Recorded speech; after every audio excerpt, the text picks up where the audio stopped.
সবাইকে স্বাগত জানাচ্ছি আজকের লেসনে। অনেক দিন পর রসায়ন বই থেকে আবারও লেসন ক্রিয়েট করা শুরু করলাম। আজকের লেসনে আমরা সপ্তম অধ্যায় থেকে আলোচনা করব। সপ্তম অধ্যায়টির নাম হচ্ছে রাসায়নিক বিক্রিয়া। তো এই অধ্যায়ের প্রথম লেসন এটা। আমরা যে টপিকস ধরে আজকে আলোচনা করব এটা হচ্ছে পদার্থের পরিবর্তন এবং প্রকারটা জেনে নিব। আর রাসায়নিক পরিবর্তন বা রাসায়নিক বিক্রিয়া সম্পর্কে আজকে মেইনলি আলোচনা থাকবে, এটার উপরে আমরা ফোকাস করব আর কি। এবং তোমরা এই ভিডিও থেকে রাসায়নিক বিক্রিয়ার যে বৈশিষ্ট্যগুলো আছে এগুলো জানতে পারবা। ওকে, তো আমরা শুরু করি। তো তোমরা এখানে দেখতে পাচ্ছ যে পদার্থের পরিবর্তন আমি এখানে লিখে রাখছি। তো পদার্থের পরিবর্তনটা দুইভাবে হয়, সেটা বলার আগে তোমরা একটু চিন্তা করো যে পদার্থের পরিবর্তনটা আসলে কি। Changes of matter. তুমি যদি তোমার আশেপাশের দিকে তাকাও, যে কোনো একটা বিল্ডিংয়ে মনে করো যে নতুন রং করা হয়েছে, তো কিছুদিন পরে দেখবা যে রংটা ডিসকালার হয়ে গেছে। আবার মনে করো যে তোমাদের বাসার মধ্যে লোহার গ্রিল লাগানো হয়েছে, জানালার গ্রিল, তো দেখবা যে কিছুদিন পরে মরিচা ধরে ফেলছে। এছাড়াও বিভিন্ন জিনিসের উপর তাপ বা চাপ দিলে দেখা যায় যে পরিবর্তন হয়ে যায়।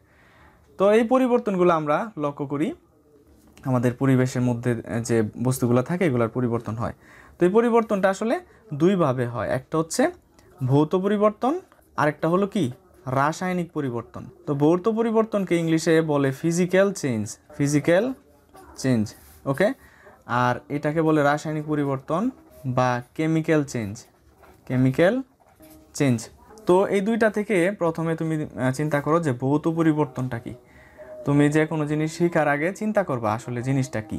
ভৌত পরিবর্তন হলো এমন একটা পরিবর্তন যেটার বাহ্যিক পরিবর্তন হবে, বাট কোনো ভেতরকার যে কণাগুলো থাকবে বা ভিতরের ইন্টারনাল কোনো কিছুর পরিবর্তন হবে না। তো এটা সংজ্ঞাটা তুমি যদি দেখো, যে প্রক্রিয়ায় কোনো পদার্থের অভ্যন্তরীণ রাসায়নিক গঠনের কোনো পরিবর্তন ঘটে না, শুধু বাহ্যিক অবস্থার পরিবর্তন ঘটে, তাকে ভৌত পরিবর্তন বলে।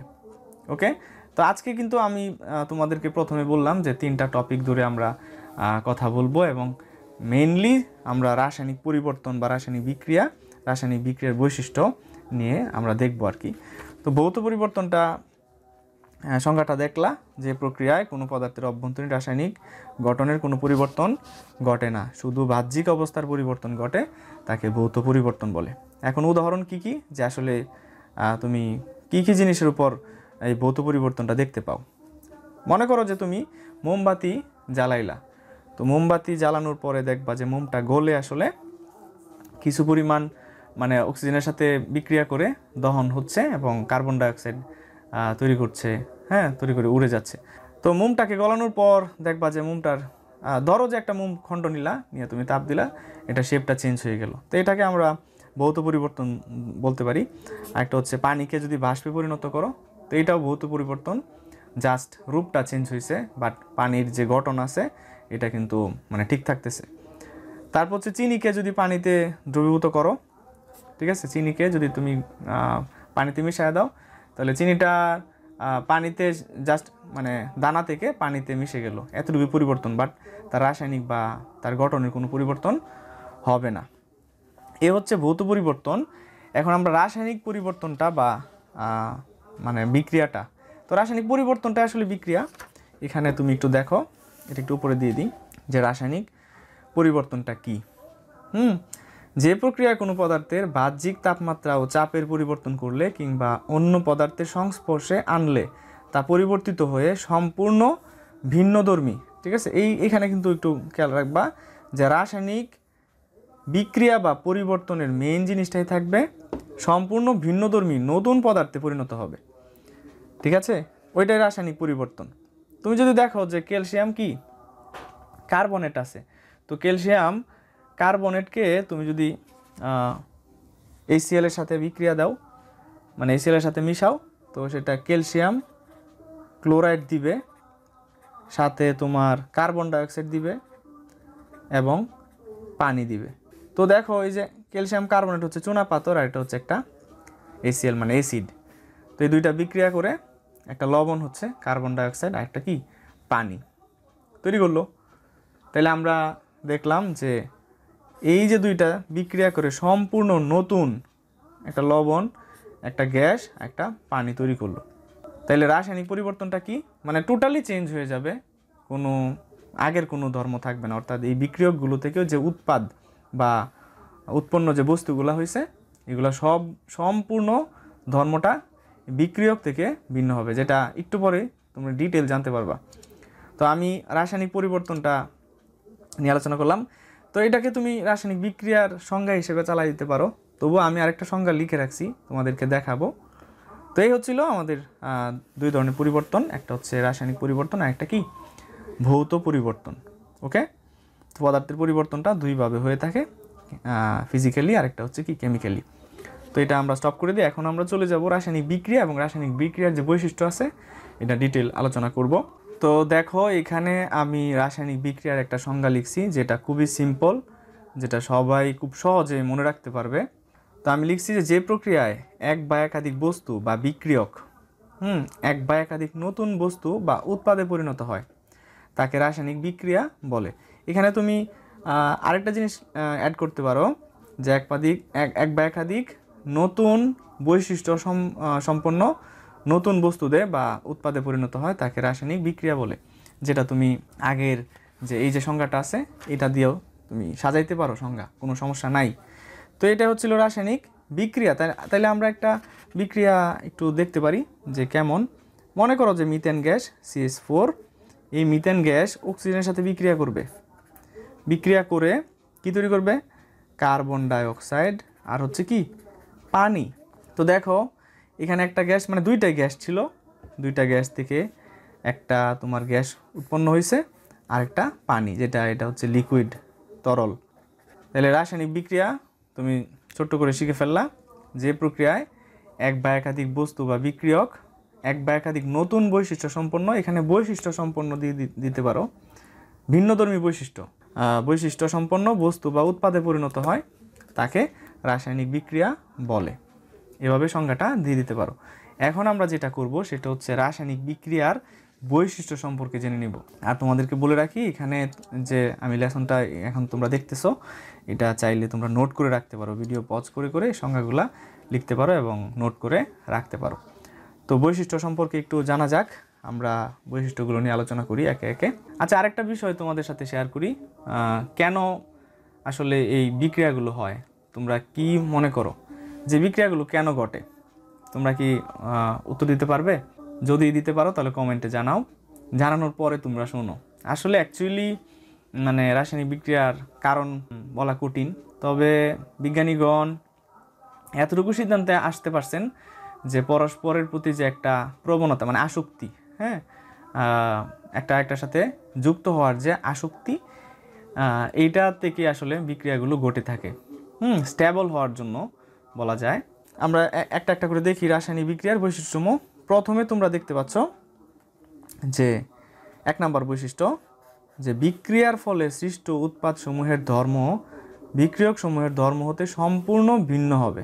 অর্থাৎ টোটালি পিওর এবং নতুন একটা প্রোডাক্ট তুমি পাইবা, যেটা বিক্রিয়ক সমূহ ধর্ম থেকে কি হবে, ভিন্ন হবে।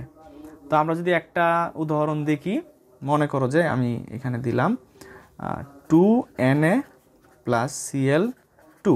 তো এখান থেকে কি হলো, যে সোডিয়াম একটা ধাতু আর এটা হচ্ছে একটা গ্যাস, ক্লোরিন গ্যাস। তো এই ধাতু ক্লোরিন গ্যাস মিলে সোডিয়াম ক্লোরাইড হচ্ছে, ঠিক আছে, সোডিয়াম ক্লোরাইড। তাহলে দেখো যেটা ধাতু আর এটা হচ্ছে গ্যাস, দুইটা মিলে নতুন ধর্ম বিশিষ্ট একটা প্রোডাক্ট তুমি পাইলা, অর্থাৎ উৎপাদ পাইলা, যেটাকে আমরা খাবার লবণ হিসেবে ব্যবহার করি, ঠিক আছে। তাহলে প্রথম বৈশিষ্ট্য বুঝে ফেললা। তারপর 2 নম্বর বৈশিষ্ট্য হচ্ছে বিক্রিয়া চলাকালীন সময়ে, এখানে সময়ে কথা দিতে পারো অথবা না দিলেও চলে, বিক্রিয়া চলাকালীন অবশ্যই তাপের উদ্গীরণ বা শোষণ হবে। তাহলে কোনো একটা বিক্রিয়া চলতে থাকলে সেখানে কি ঘটবে, তাপ বের হবে অথবা তাপ শোষণ করবে। এটা আমরা এই সহজে দিতে পারি, যেমন হাইড্রোজেন গ্যাস একটা কি অক্সিজেন গ্যাস, এই দুইটা বিক্রিয়া করে পানি তৈরি করে, যেখানে তাপের উদ্গীরণ হয়, ঠিক আছে। এইখানে সমতা আমি করতেছি না, তো জাস্ট খালি প্রোডাক্টটা দেখাচ্ছি আর কি, যে বিক্রিয়া চলাকালীন অবশ্যই তাপের উদ্গীরণ বা শোষণ হবে। এই গেল 2 নাম্বার বৈশিষ্ট্য। 3 নম্বর বৈশিষ্ট্য তোমরা দেখতে পাচ্ছ যে একটি রাসায়নিক বিক্রিয়া সর্বদা বিক্রিয়ক সমূহের নির্দিষ্ট অনুপাতে অনুষ্ঠিত হবে। সবসময় একটা সেম অনুপাত কি করবে, মেনটেন করবে। ও আচ্ছা, এখানে তাপের উদ্গীরণটা দেখাইছি, তাপের শোষণটা দেখাই। মনে করো যে N2O2 এই দুইটা মিলে নাইট্রোজেন অক্সাইড, তো এখানে তাপের শোষণ ঘটবে। ঠিক আছে, তাহলে 2 নাম্বারটা তাপের শোষণ বা উদ্গীরণ ঘটবে। তারপর হচ্ছে 3 নম্বর, এখন এটা একটু পানি দিয়ে আমরা দেখাইতে পারি যে পানির যে বিক্রিয়াটা আছে। এখানে একটু পানির বিক্রিয়াটা আবার দিই যে H2 মানে সমতা করে ফেলি এখন একটু, যেহেতু অনুপাত দেখাচ্ছি। H2O, তো এইখানে তোমরা জানো যে পানির মধ্যে একবারে নর্মাল যদি আমরা দেখি যে H2O অর্থাৎ 2টা হাইড্রোজেন 1টা অক্সিজেন, অর্থাৎ 2:1 অনুপাত, 2টা হাইড্রোজেন 1টা অক্সিজেন। তো এরা চাইলে কিন্তু মানে হাইড্রোজেন কিন্তু মানে বেশি অক্সিজেনের সাথে কখনো বিক্রিয়া করবে না, যতটুকু লাগবে ততটুকুই। এটার অনুপাত হচ্ছে কি 2:1। তুমি যতই বেশি দাও, ঠিক আছে, এটা কিন্তু এই অনুপাতেই একটা একটার সাথে যুক্ত হয়ে প্রোডাক্ট দিবে আর কি। ওকে, তাহলে এটাকে যদি আমরা একটু অন্যভাবে দেখাই যে H2, হাইড্রোজেন তো 2টা, অক্সিজেন তো 1টা লাগে, তাহলে আমরা এখানে, কারণ গ্যাসগুলো অণু আকারে দেখানো হয়, এই যে অণুটাকে আমরা হাফ দিয়ে দিলাম, তার মানে 1টা অক্সিজেন আর 2টা হাইড্রোজেন মিলে আসলে পানিটা ক্রিয়েট হচ্ছে। এই তো, অর্থাৎ 2:1। বুঝা গেছে? তো এটা বুঝে ফেললাম। তো 3টা আমরা বৈশিষ্ট্য দেখে ফেলছি এবং আরও 2টা বৈশিষ্ট্য এখন দেখব। এটা একটু চেঞ্জ করে দিই। দেখো কি বললো, 4 নাম্বার যে বৈশিষ্ট্যটা, একটি রাসায়নিক বিক্রিয়ায় কোনো পরমাণুর সৃষ্টি বা বিলুপ্তি ঘটে না, সুতরাং বিক্রিয়ক ও উৎপাদসমূহে বিভিন্ন মৌলের পরমাণু সংখ্যা অপরিবর্তিত থাকবে। হ্যাঁ, এটা সত্য, তুমি বিক্রিয়ক যা দিবা উৎপাদও কি সেমই পাইবা। আমরা একটা বিক্রিয়া দেখি যে পটাশিয়াম হাইড্রোক্সাইড, তারপর হচ্ছে অ্যামোনিয়াম ক্লোরাইড। ওকে, তো এটা থেকে আমরা কি পাবো, মনে করো যে KCl plus ammonia gas plus হচ্ছে কি পানি। তো আমাদের এই বৈশিষ্ট্যটা কি, যে রাসায়নিক বিক্রিয়া কোনো পরমাণুর সৃষ্টি হবে না, বিলুপ্তিও ঘটবে না, অর্থাৎ তুমি বিক্রিয়ক হিসেবে যাদেরকে রাখবা এবং সেম এই মানে যা যা উৎপন্ন হবে এগুলো সেমই থাকবে, কোনো পরিবর্তন হবে না, অপরিবর্তিত থাকবে। তো তুমি যদি দেখো যে এখানে একটা কি ছিল পটাশিয়াম, এইখানেও কিন্তু একটা পটাশিয়ামই আছে, এখানে অক্সিজেন একটা, এনেও কিন্তু অক্সিজেন একটা, তারপরে হাইড্রোজেন 1 2 3 4 5, এখানেও দেখো 3টা আর 2টা 5টা, ক্লোরিন একটা, এনেও ক্লোরিন একটা।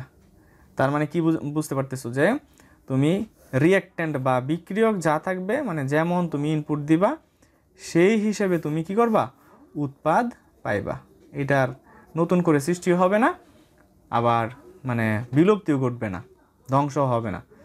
ঠিক আছে, মানে যেমন ইনপুট তেমন আউটপুট। এই গেল তোমার 4 নাম্বার কি বৈশিষ্ট্য। এখন সর্বশেষ যে বৈশিষ্ট্যটা আছে, এটা কিন্তু তোমাদের নতুন বইয়ে নাই। হ্যাঁ, এই বৈশিষ্ট্যগুলো এইভাবে দেওয়া নাই, তো আমি এইগুলা একটু অন্যান্য বই থেকে কালেক্ট করে তোমাদের সামনে প্রেজেন্ট করতেছি আর কি। তো লাস্ট যেটা, যে রাসায়নিক বিক্রিয়ায় ভরের কোনো পরিবর্তন হয় না, অর্থাৎ বিক্রিয়ক সমূহের মোট ভর এবং উৎপাদ সমূহের মোট ভর এক হয়ে থাকবে, যেটা এর সাথে একটু কানেক্টেড বলা যায়। যে এখানে বলছে যে পরমাণুর সৃষ্টি বা বিলুপ্তি ঘটবে না, এখানেও যেহেতু পরমাণুর সৃষ্টি বা বিলুপ্তি ঘটবে না, তার মানে ভর যেটা থাকবে ওইটাই কিন্তু বিক্রিয়কে উৎপাদের ভর হিসেবে মানে পাওয়া যাবে। তো আমরা একটা উদাহরণ দিই, মনে করো যে N2 প্লাস 3H2, এখান থেকে কী পাওয়া যাবে, NH3। এটা সমতা করে দিলাম, এখানে যা যা তাই, তবে সমতা করে করে বিক্রিয়া করাই মানে শিখাই ভালো, কারণ এই ক্ষেত্রে অভ্যাসটা ভালো হয়। তুমি রাসায়নিক যে গণনা বা ক্যালকুলেশনগুলো আছে এগুলা ধুমধাম করতে পারবা, কোনো সমস্যা নাই। তো দেখো এখানে এই যে নাইট্রোজেনটা, এটা কিন্তু 1 মোল, ঠিক আছে, 1 মোল মানে হচ্ছে এখানে কত গ্রাম আছে বলো তো, 28 গ্রাম। নাইট্রোজেন, আর এটা কি 1 মোল, যেটা তোমরা ষষ্ঠ অধ্যায় থেকে এই মোলের ধারণাগুলো পাইছিলা। তো 28 গ্রাম বিক্রিয়া করে কত গ্রামের সাথে, এখানে দেখো 3টা কি আছে, হাইড্রোজেনের অণু আছে। তার মানে তুমি 3 মোল হাইড্রোজেন, এখানে কয় মোল, 3 মোল, অর্থাৎ এখানে 2 গ্রাম করে আছে, 2 গ্রাম করে, যেহেতু 3 সামনে আছে তার মানে 3টা মোল, এটা আমরা 1 মোল ধরতে পারি। 1 মোল কি হাইড্রোজেন, তো যেহেতু 3 সামনে আছে 3টা অণু, অর্থাৎ 3 মোল হাইড্রোজেন 1 মোল নাইট্রোজেনের সাথে বিক্রিয়া করে 3 মোল অ্যামোনিয়া তৈরি করছে। তাহলে এই যে অ্যামোনিয়ার ভরটা তোমরা বের করো, নাইট্রোজেন হচ্ছে 14 আর হাইড্রোজেন আর হচ্ছে কি, আচ্ছা এখানে ভুল হয়েছে, এটা 2 মোল হবে, সরি এটা 2 মোল, এটা কি 2 মোল হবে। তো আমি আবার একটু রিপিট করি যে নাইট্রোজেন 1 মোল এবং হচ্ছে হাইড্রোজেন 3 মোল বিক্রিয়া করে 2 মোল কি করে, অ্যামোনিয়া তৈরি করে। 2 মোল কি তৈরি করে, অ্যামোনিয়া। তাহলে এতটুকু কি হবে, এটা কত 17, কারণ এটা 14 আর এটা 3টা মিলে 17, 2টা মিলে কত গ্রাম, টোটাল 34 গ্রাম। টোটাল কত গ্রাম হইল, 34 গ্রাম। অর্থাৎ আমি আবারও রিপিট করতেছি, নাইট্রোজেন হচ্ছে 1 মোল অর্থাৎ 28 গ্রাম, এটা অণুর ক্ষেত্রে আর কি, যে নাইট্রোজেনের 2টা নাইট্রোজেন, তাহলে 14 14 28 গ্রাম অর্থাৎ 1 মোল, এবং 3টা হচ্ছে কি হাইড্রোজেন, তো হাইড্রোজেনের একটা অণুতে 2টা গ্রাম আছে, তাহলে 3 মোল কি হাইড্রোজেন বিক্রিয়া করে 2 মোল অ্যামোনিয়া গ্যাস তৈরি করে, যেখানে এখানকার টোটাল হচ্ছে 34 গ্রাম। তাহলে দেখো এখানে 28 গ্রাম আর হচ্ছে কি এই 3 দুগুণে টোটাল হচ্ছে 6 গ্রাম, তাহলে 28 আর হচ্ছে 6 কত হয়েছে 34 না, আর এখানেও তোমার পাইতেছো কত 34। তাহলে আমরা বলতে পারি যে পঞ্চম যে বৈশিষ্ট্যটা সেটা হচ্ছে রাসায়নিক বিক্রিয়ায় ভরের কোনো পরিবর্তন হয় না, অর্থাৎ বিক্রিয়ক সমূহের মোট ভর, অর্থাৎ এই যে এটা হচ্ছে বিক্রিয়ক সমূহের মোট ভর এবং হচ্ছে উৎপাদ সমূহের মোট ভর। উৎপাদ যারাই আসবে না, যেহেতু একটা উৎপাদ আসছে, আরও যদি উৎপাদ থাকতো তাহলেও ওখানকার যে ভর আছে যেটা বিক্রিয়ক সমূহের ভরের কি হইতো, সমান হইতো। তো আশা করি বুঝতে পারছো।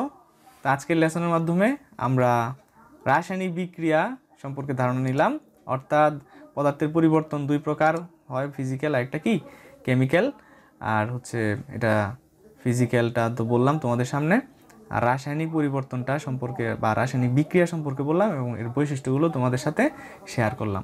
নেক্সট লেসনে আমরা কি করব, বিক্রিয়ার শ্রেণীবিভাগ সম্পর্কে জানবো। ধন্যবাদ এতক্ষণ সাথে থাকার জন্য।